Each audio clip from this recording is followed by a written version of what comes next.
Let's go. Chapter 13, Unfortunate Conclusions. With his mouth shut tight and his feet moving as fast as thoughts could make them, Milo ran all the way back to the car. There was great excitement when he arrived, as Tok raced happily down the road to greet him. The Humbug personally accepted all congratulations from the crowd, so a Humbug is taking credit. "Where is the sound?" Someone hastily scribbled on the blackboard, and they all waited anxiously for the reply. Milo caught his breath, picked up the chalk, and explained simply, "It's on the tip of my tongue." So let's pause there, because that's an idiom, a very, very, very commonly used idiom. When something is on the tip of your tongue, that's when you're trying to say something and you can't remember it, but like it's almost there, like you've almost got it, like somebody's like, "What was her name? I've almost got it, I almost know it," and you say, "It's on the tip of my tongue," meaning that sound is right there. But in this case, Milo literally has a sound on the tip of his tongue, and you need to know that idiom. Several people excitedly threw their hats into the air. Some shouted what would have been a loud hurrah, but remember, it's still silent, and the rest pushed the heavy cannon into place. They aimed it directly at the thickest part of the fortress wall and packed it full of gunpowder. Milo stood on tiptoe, leaned over into the cannon's mouth, and parted his lips. The small sound dropped silently to the bottom, and everything was ready. In another moment, the fuse was lit and sputtering. "I hope no one gets hurt," thought Milo. And, before he had time to think again, an immense cloud of gray and white smoke leaped from the gun, and, along with it, so softly that it was hardly heard, came the sound of butt. It flew toward the wall for several seconds in a high, lazy arc, and then struck ever so lightly just to the right of the big door. For an instant, there was an ominous, threatening stillness, quieter and more silent than ever before, as if even the air was holding its breath. And then, almost immediately, there was a blasting, roaring, thundering smash, followed by a crushing, shattering, bursting crash, as every stone in the fortress came toppling to the ground, and the vaults burst open, spilling the sounds of history to the wind. Every sound that had ever been uttered or made, from way back to when there were none, to way up when there were too many, came hurtling out of the debris in a way that sounded as though everyone in the world was laughing, whistling, shouting, crying, singing, whispering, humming, screaming, coughing, and sneezing, all at the same time. Imagine what that must sound like. There were bits of old speeches floating about, as well as recited lessons, gunshots from old wars, babies' cries, auto horns, waterfalls, electric fans, galloping horses, Mr. D yelling, and a great deal of everything else. For a while, there was total and deafening confusion, and then, almost as quickly as they'd come, all the old sounds disappeared over the hill in search of their new freedom, and things were normal again. The people quickly went about their busy, talkative business, and, as the smoke and dust cleared, only Milo, Tok, and the Humbug noticed the Soundkeeper sitting disconsolately on a pile of rubble. Disconsolate means you're upset. "I'm terribly sorry," said Milo sympathetically, as the three of them went to console her. To console someone is to make them feel better. "But we had to do it," added Tok, sniffing around the ruins. "What a terrible mess," observed the Humbug, with his knack for saying exactly the wrong thing. The Soundkeeper looked around with an expression of unrelieved sadness on her unhappy face. "It will take years to collect all those sounds again," she sobbed, "and even longer to put them back in proper order. But it's all my fault, for you can't improve sound by having only silence. The problem is to use each at the proper time. Which is a good lesson to learn, right? There's a time for sounds or noise, but you should also, in your day, make time for silence. As she spoke, the familiar and unmistakable squinch-squanch of the din's heavy footsteps could be heard plodding over the hill, and when he finally appeared, he was dragging an incredibly large sack behind him. Remember, the din goes out and collects sounds. "Can anyone use these sounds?" he puffed, mopping his forehead. "They all came over the hill at once, and none of them are awful enough for me."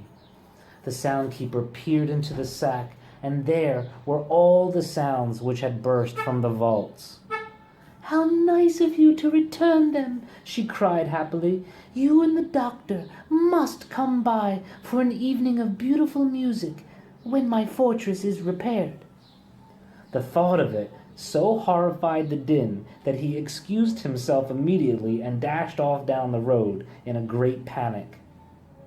"I hope I haven't offended him," she said with some concern. "He only likes unpleasant sounds," volunteered Tak. "Ah, yes," she sighed. "I keep forgetting that many people do. But I suppose they are necessary, for you would never really know how pleasant a sound was unless you knew how unpleasant it wasn't."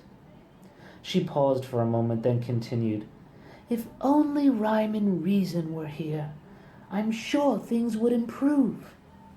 "That's why we're going to rescue them," said Milo proudly. "Oh, what a long, hard journey that will be. You'll need some nourishment," she cried, handing Milo a small brown package, neatly wrapped and tied with string. Okay, obviously this is important. This is the third gift Milo is being given.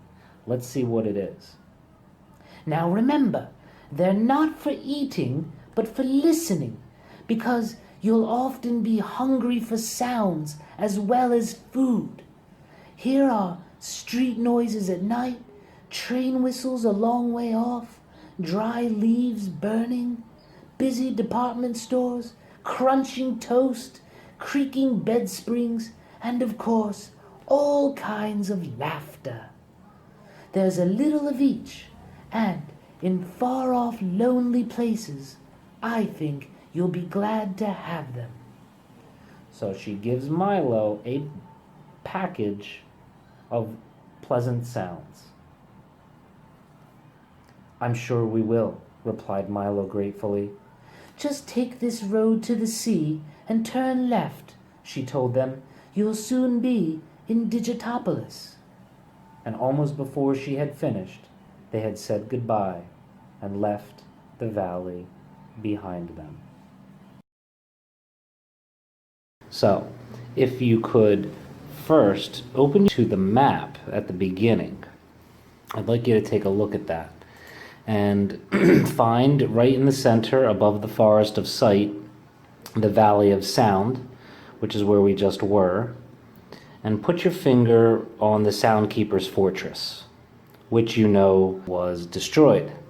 And then move your finger all the way to the right, past the roads, past the shoreline, to the Sea of Knowledge, and right next to the words Sea of Knowledge, you see the island called Conclusions. And you already know what conclusions are, and you know what drawing conclusions is, and that's what this rest of the chapter is about. It's about drawing conclusions. It's also about drawing false conclusions, which is something we talked a lot about in science and the scientific method. Now that you know where this story is taking place on the map, you can turn to chapter 13. It's a picture of Milo and Tak in the car and the Humbug sort of above the car. We'll find out why. The paragraph I'm starting with is "The shoreline was peaceful and flat." The shoreline was peaceful and flat. and the calm sea bumped it playfully along the sandy beach. Here we go with that personification again. In the distance, a beautiful island covered with palm trees and flowers beckoned invitingly from the sparkling water. "Nothing can possibly go wrong now," cried the humbug happily, and as soon as he'd said it, he leaped from the car as if stuck by a pin and sailed all the way to the little island. "And we'll have plenty of time," answered Tok, who hadn't noticed that the bug was missing, and he too suddenly leaped into the air and disappeared. "It certainly couldn't be a nicer day," agreed Milo, who was too busy looking at the road to see that the others had gone, and in a split second, he was gone also. He landed next to Tok and the terrified humbug on the tiny island, which now looked completely different. Instead of palms and flowers, there were only rocks and the twisted stumps of long dead trees. It certainly didn't seem like the same place they had seen from the road. "Pardon me," said Milo to the first man who happened by. "Can you tell me where I am?" "Pardon me," replied the man. "Can you tell me who I am?" The man was dressed in a shaggy tweed jacket and knickers with long woolen stockings and a cap that had a peak both front and back, and he seemed as confused as he could be. "You must know who you are," said Milo impatiently. "You must know where you are," he replied with equal annoyance. "Oh dear, this is going to be difficult," Milo whispered to Tok. "I wonder if we can help him." They conferred, which means talked amongst themselves. They conferred for a few minutes, and finally the bug looked up and said, "Can you describe yourself?" "Yes, indeed," the man replied happily. "I'm as tall as can be." And he grew straight up until all that could be seen of him were his shoes and stockings. "And I'm as short as can be." And he shrank down to the size of a pebble. "I'm as generous as can be," he said, handing each of them a large red apple. "And I'm as selfish as can be," he snarled, grabbing them back again. "I'm as strong as can be," he roared, lifting an enormous boulder over his head. "And I'm as weak as can be," he gasped, staggering under the weight of his hat. "I'm as smart as can be," he remarked in 12 different languages. "And I'm as stupid as can be," he admitted, putting both feet in one shoe. "I'm as graceful as can be," he hummed, balancing on one toe. "And I'm as clumsy as can be," he cried, sticking his thumb in his eye. "I'm as fast as can be," he announced, running around the island twice in no time at all. "And I'm as slow as can be," he complained, waving goodbye to a snail. "Is that any help to you?" Once again they conferred in busy whispers until all three agreed. "It's really very simple," said the humbug, twirling his cane. "If everything you say is true," added Tok. "Then, without a doubt," Milo concluded brightly, "you must be Canby." And I'm sure that you get the joke looking at his name. It's not Canby, it's pronounced Canby. Get it? It's an easy one. "Of course, yes, of course," the man shouted. "Why didn't I think of that? I'm as happy as can be." Then he quickly sat down, put his head in his hands, and sighed. "But I'm also as sad as can be." "Now will you tell me where we are?" asked Tok as he looked around the desolate island. Remember, the island from a distance looked beautiful, like it had palm trees and sparkling sands, but then when they got there, it's a desolate, barren wasteland. To be sure, said Canby. You're on the island of conclusions. Make yourself at home. You're apt to be here for some time. But how did we get here? Asked Milo, who was still a bit puzzled by being there at all. You jumped, of course, explained Canby. That's the way most everyone gets here. It's really quite simple. Every time you decide something without having a good reason, you jump to conclusions, whether you like it or not. It's such an easy trip to make that I've been here hundreds of times. But this is such an unpleasant-looking place, Milo remarked. Yes, that's true, admitted Canby. It does look much better from a distance. Now pause here.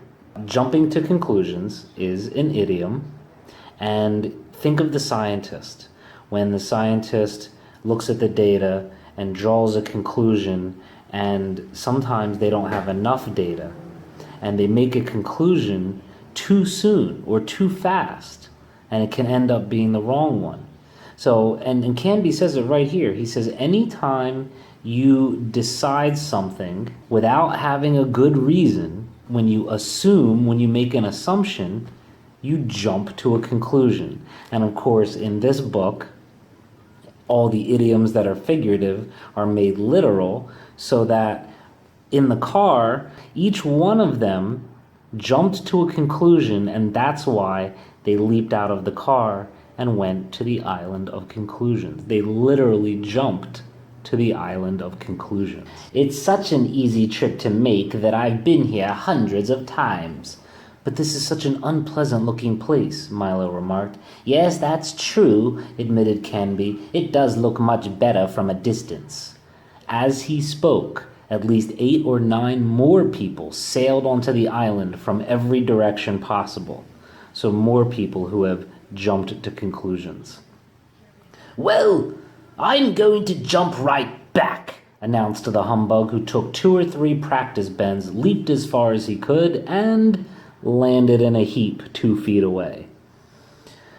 That won't do at all, scolded Canby, helping him to his feet. You can never jump away from conclusions.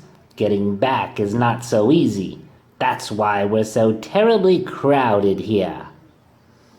That was certainly the truth, for all along the bleak shore and clustered on the rocks, as far as anyone could see, were enormous crowds of people, all sadly looking out to sea. Isn't there even a boat? Asked Milo, anxious to get on with his trip. Oh no, replied Canby, shaking his head. The only way back is to swim, and that's a very long and a very hard way. I don't like to get wet, moaned the unhappy bug, and he shuddered at the thought. Neither do they, said Canby sadly. That's what keeps them here. But I wouldn't worry too much about it, for you can swim all day in the sea of knowledge and still come out completely dry. Most people do. But you must excuse me now. I have to greet the new arrivals. As you know, I'm as friendly as can be. Okay, pause here. Pay attention to that line that Canby just said. You can swim all day in the sea of knowledge and still come out dry. Now let's think about what that means, because that's an important lesson for you. Think about when you're in school, and maybe even right now. Are you reading along and paying attention, or is your head somewhere off in the clouds? You spend all day in a sea of knowledge. You're being given information and you're learning different subjects all day in a sea of knowledge. At the end of the day, were you paying attention that whole time? Did you remember anything? Did you study? Did you remember stuff the next day or the next week or the next month? A lot of things you do and a lot of things we forget. But that's what Canby's saying. He's like, some people, they can spend all day being exposed to knowledge around them and yet not pay attention to a single bit of it. And so They swim in the sea of knowledge and still come out dry because the waters of knowledge never even really touched them, even though they were swimming in it. So think about that. And think about you. And are you just swimming in a sea of knowledge, or are you actually getting wet? Are you actually letting that knowledge soak in? Back to reading. Over the Humbug's strenuous objections, Milo and Tok decided to swim, and, protesting loudly, the bug was dragged along with them toward the sea. Canby hurried off to answer more questions, and the last thing he was heard to say was, "Pardon me, can you tell me who I am?" They swam and swam and swam for what seemed like hours, and only Tok's firm encouragement kept Milo struggling through the icy water. At last, they reached the shore, thoroughly exhausted, and, except for the bug, completely soaked. So, Milo and Tok got soaked in the sea of knowledge, but the Humbug didn't. And you can make an inference as to what that says about the Humbug. "That wasn't bad at all," the Humbug said, straightening his tie and brushing himself off. "I must visit there again." "I'm sure you will," gasped Milo. That's because the Humbug is always jumping to conclusions. "But from now on, I'm gonna have a very good reason before I make up my mind about anything. You can lose too much time jumping to conclusions." There's the lesson right there. The car was just where they'd left it, and in a moment they were on their way again as the road turned away from the sea and began its long climb into the mountains. The warm sun and billowy breezes dried them as they went. "I hope we reach Digitopolis soon," said Milo, thinking of the breakfast they hadn't eaten. "I wonder how far it is."